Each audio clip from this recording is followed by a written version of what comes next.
Hey there, let's continue on with adjustment layers and talk about a couple other ways to adjust that we haven't done yet. So first off, we're actually going to revisit hue saturation. Remember, hue has to do with like the color on a color wheel, and saturation, how heavy that color is, or controlling how much of that color we use. So we're going to try to select these butterflies. Let's go ahead and isolate just the top left butterfly picture. So turn off all of your others. I'll work out of Photopea first here for this activity. So we've got those. We're going to use a tool that we used when we were doing selections, and it's called the Select Color Range, and this is under the Select menu. So what we're going to do is hit Select and Color Range. It works a little bit different between Photoshop and Photopea. Just remember, in Photopea, we're going to click Replace to start with, and then click a color. And then what you're seeing here is it's selecting that color. So I chose an orange color, and now I'm going to hit the plus sign, and I'm going to choose a lighter orange color. And you could continue this on to try to get any other little shades. Like I'm just clicking on some of the different little pieces here. You can adjust the fuzziness slider, and if you turn it up too much, you're going to be selecting lots of the image. We don't want to select the background. Now I'm going to go a little higher than I should so that we do have a little background in there, and we'll just paint it out in a minute. So what we've done is we've selected the orange and yellowy areas that are on this butterfly. I'm going to hit OK, and we should see marching ants appear, and mostly it has selected those areas. It's not going to be perfect, but this is a much better starting point than trying to do it all individually. Okay, now we're going to add a hue saturation adjustment layer. So click on your adjustment layer button, hue saturation, and then we want to try to shift this to maybe like a blue or something. So I'm going to shift it this direction. There we go. We're kind of in kind of a pale blue area. Now I'm in Photopea, so I'm going to press Control D. In Photoshop, it automatically deselects. Oops, I got to make sure I'm clicked down here. If I'm clicked at the top, it tries to add a bookmark.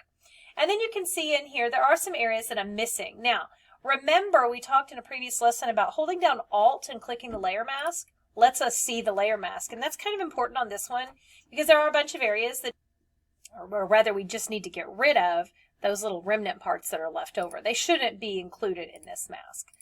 All right, so I've clicked on my layer mask, and I'm going to hold down Alt and click on it. And that lets us see it. And then I'm going to take a black paintbrush, and we're going to paint out all these areas out here on the edge that we know are not what we need because they're not part of butterflies. Now, every now and then you can alt click again just to double check to make sure that you're looking at the right parts. The thing is, we really don't notice much of those shifts because it's kind of very subtle on those other layers, but we want to make sure that it is as good of a selection as possible. Okay, I'm going to alt click again, and for the most part it looks pretty good. Now there are some areas that we didn't get all the way. So again, we can take that white paintbrush if we wanted to and plug in on some of those areas. One nice thing is that pure black and pure white are unaffected by hue saturation. So like if you try to change the hue on black, you can't because it's black. Same thing with white. So whenever you're painting on these and they're close to black or white areas, you're not going to mess up those areas when you start to touch these up. All right, I think that looks fine. So there you go. There it is in Photoshop. And again, we should clipping mask this in just so that it is only going to affect that layer. Let's go into Photoshop, do the same thing. I've got all my layers turned off. I'm going to select Color Range. It's going to pop up. Again, we need to start with New Selection. So in Photoshop, it looks like an eyedropper instead of the word Replace. Click on one of those orange colors. Click the plus sign. Click on a different shade of the orange color. Whoops, I clicked on the wrong thing. Let me start off by the beginning again. If you mess up, just hit start over again there. All right, and then just click around on some of the lighter areas and adjust your fuzziness slider as you see fit.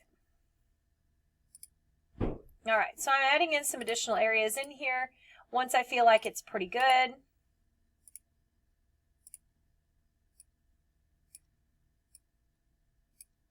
Then I'll go ahead and hit OK. All right, so there's our area that is selected.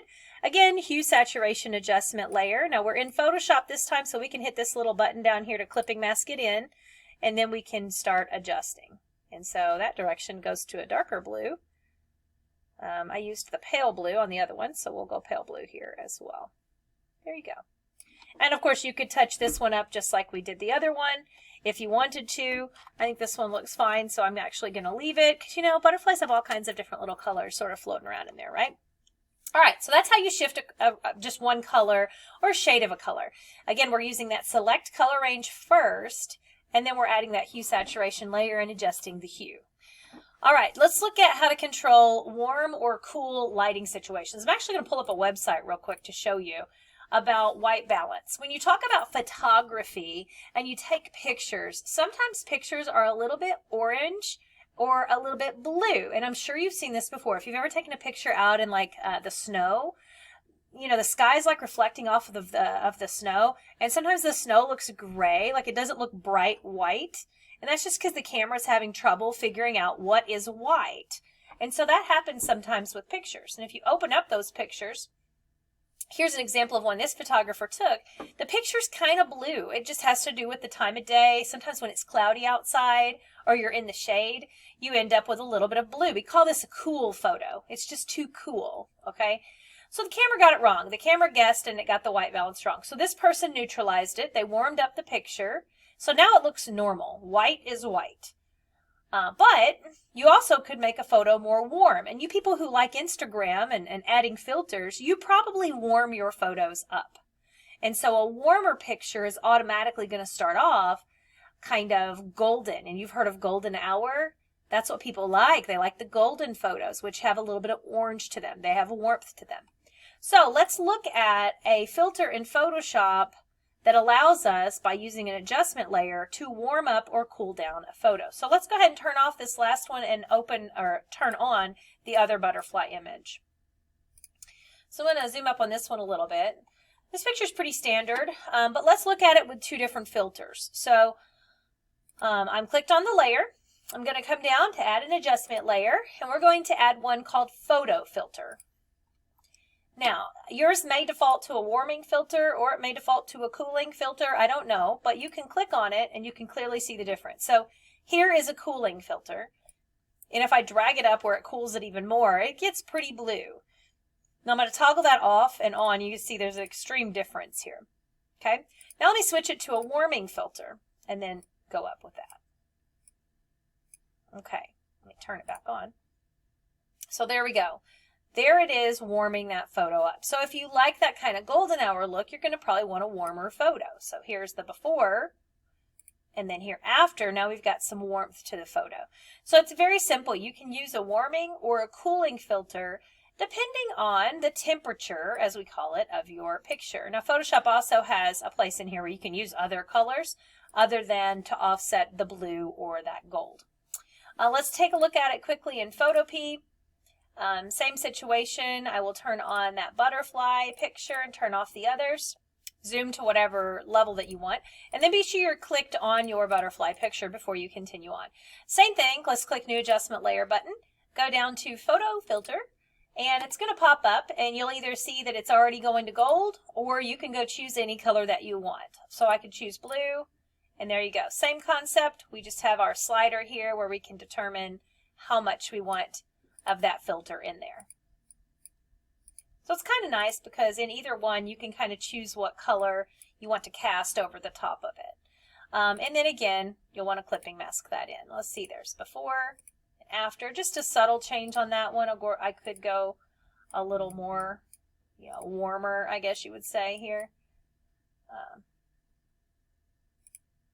Oops, turn it back on. There you go. Kind of almost got a brown look to it. There we go. That's better. All right. So there. And again, a lot of this is personal preference. Some people just for artistic purposes really like filters, but photographers usually use it to offset so that white actually looks white. So to recap, both of these give us a density slider. We can choose what kind of color. We warm something by adding gold or orange to it. We cool it by adding blue to it. Cool photos have a blue tint already. Warm photos kind of have a little bit of a golden tint already. And yeah, so that's pretty much it for how can we take care of cool or warm photos. And the first thing that we did, how can we change just one color or shades of one color to something else quickly?